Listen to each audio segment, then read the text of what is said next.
అపోస్తలుడైన పౌలు తెస్సలోనికయులకు రాసిన 2వ పత్రిక 3వ అధ్యాయము 3వ వచనం.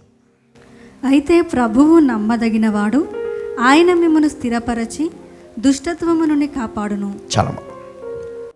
అయితే ప్రభువు నమ్మదగినవాడు, ఆయన మిమ్మల్ని స్థిరపరిచి దుష్టత్వము నుండి కాపాడును.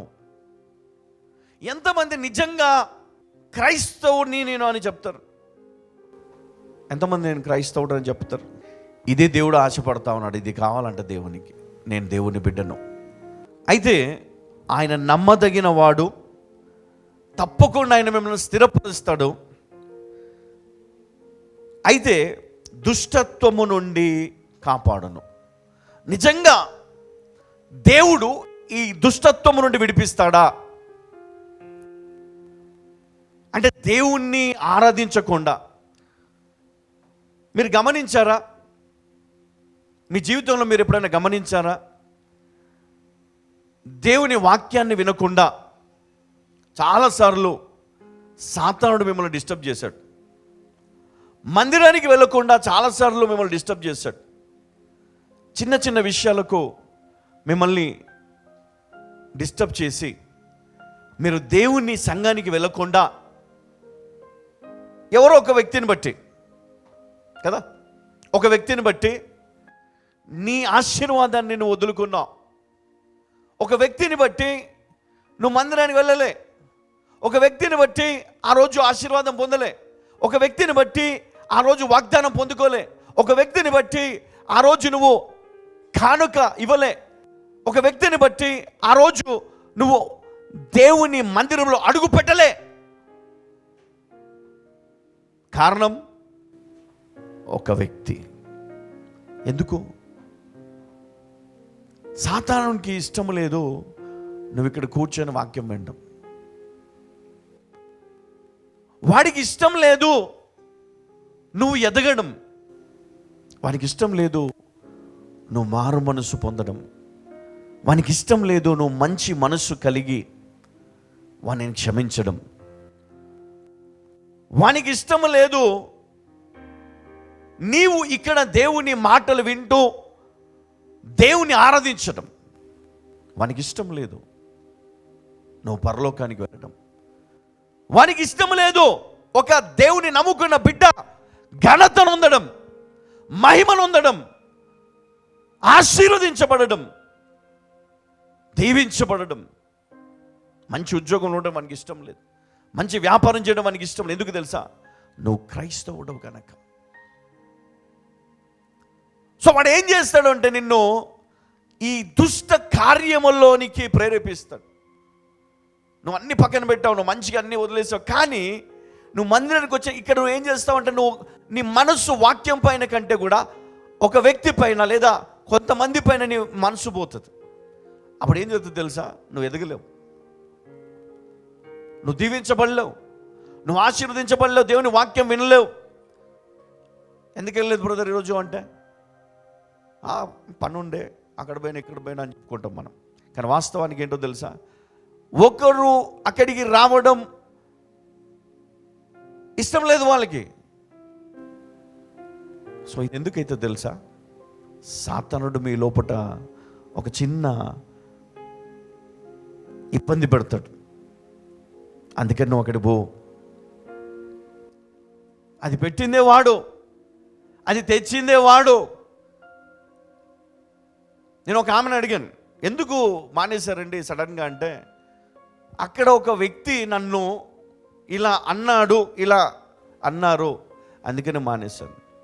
అయ్యో, ఒక వ్యక్తి అన్న మాట పట్టుకొని దేవుని మందిరానికి వెళ్ళడం మానేశారా?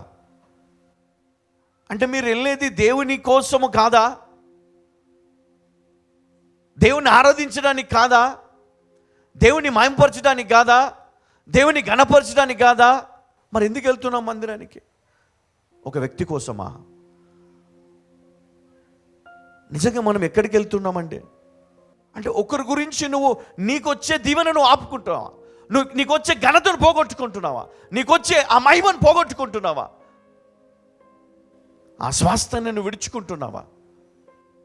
మనం వాక్యంలో చూస్తాం కదా, చిక్కుడుగాయ కూర కోసము జ్యేష్ఠత్వం వదులుకున్నాడా? ఒక పండు కోసము, పొట్ట కోసము ఆ పండుని తిని ఆజ్ఞాతిక్రమానికి గురయ్యారా? చిన్న రీజన్ అది నువ్వు ఎంతగానో కోల్పోయేటట్టు చేస్తుంది. చిన్న చిన్న చిన్న రీజన్ అది. దానివల్ల నువ్వు ఎంతనో కోల్పోతావు. ఎన్నో సంవత్సరాలు వెనకకి వెళ్ళిపోతావు.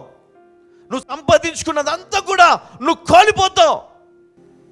సంసోను ఎంత సంపాదించుకున్నాడండి, ఎంత దేవుడు అతన్ని ఆశీర్వదించాడు, ఎంత ఉన్నతమైనటువంటి పరిస్థితి ఉంది ఆయనకి. కానీ ఏ విషయంలో కోల్పోయాడు కదా? మరణం వెంటాడుతూనే ఉంది కదా అతన్ని. ఎక్కడ దొరుకుతాడు, ఒక దగ్గర దొరికాడు. తప్పలే, చెప్పేశాడు రహస్యం. ఇదిగో నా చుట్టూలోనే ఉంది నా బలమంతా. అయిపోయింది, కోల్పోయాడు అంతా. వెళ్ళాడు, బంధించబడ్డాడు, సంఖ్యలతో బంధించారు, కళ్ళు బీకేశారు. ఎలాంటి పరిస్థితుల్లో ఉన్నాడు తెలుసా? ఎంతగా వేదన గురయ్యాడు తెలుసా? లోపల ఏడుస్తూ ఉన్నాడు. అంటే మనం బ్రతికేది ఎలాంటి విషయాలపైన బ్రతుకుతున్నామండి కదా? దేనిపైన విశ్వాసం ఉంది నీకు? ఎటు వెళ్ళిపోతుంది నీ విశ్వాసం? నేను అంటాను, వాక్యములో ఏముంది? తండ్రి అయిన దేవుడు ఏం చెప్తున్నాడు, కుమారుడు ఏమి చెప్తున్నాడు, అపోస్తుల బోధలో ఏముంది? ఈ విషయాలను మనం నేర్చుకుంటే, మనం గ్రహించగలిగితే మన జీవితము ధన్యమవుతుంది. వస్తున్నాము, వింటున్నాము, వెళ్ళిపోతున్నాము, వస్తున్నాము, వెళ్తున్నాము. కానీ ఏమి నేర్చుకున్నాం మనము? దేవుడు నమ్మదగిన వాడు అంటున్నాడు. ఆయన మిమ్మల్ని స్థిరపరుస్తాడు, దుష్టత్వము నుండి ఆయన కాపాడుతున్నాడు. మరి ఇప్పుడు నువ్వు ఏం చేయాలంటే విశ్వాసము దేవుని పైన ఉంచాలా. ఎవరిపైన? దేవుని పైన. విశ్వాసము దేవుని మీద ఉంచాలా. ఎఫెసీ 6:10 నుండి మనం చదువుకుందాం. తుదకు ప్రభువు యొక్క మహాశక్తిని బట్టి ఆయన యందు బలవంతులయుండుడి. ఎవరి యందు? ఆయన యందు బలవంతులై ఉండాలా. మీరు అపవాది తంత్రములను ఎదిరించుటకు శక్తిమంతులగునట్లు దేవుడిచ్చు సర్వాంగ కవచమును ధరించుకొనుడి. మీరు అపవాది తంత్రములను ఎదిరించుటకు శక్తిమంతులగుటకు అగునట్లు దేవుడిచ్చు సర్వాంగ కవచం ధరించుకొనుడి. ఇప్పుడు చూడండి, ప్రొటెక్షన్ కావాలి మనకు.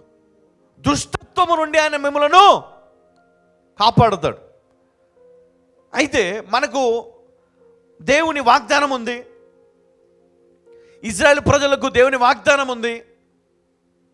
మరి ఇప్పుడు దేవుడు అపవాది నుండి నిన్ను తప్పించడానికి ఆయన కొన్ని విషయాలను మనకు బోధించాడు. దేవుడిచ్చు సర్వాంగ కవచము తల నుండి అరికాలు వరకు. అంటే ఇది యుద్ధంలోకి వెళ్ళి శత్రుతో పోడేటప్పుడు మరి మనము ధరించుకునే ఆ యుద్ధానికి సంబంధించినటువంటి కవచాలు కాదు. ఇది దేవుడు ఇస్తున్నటువంటి కవచం, దేవుడు మనకిస్తున్నటువంటి కవచం.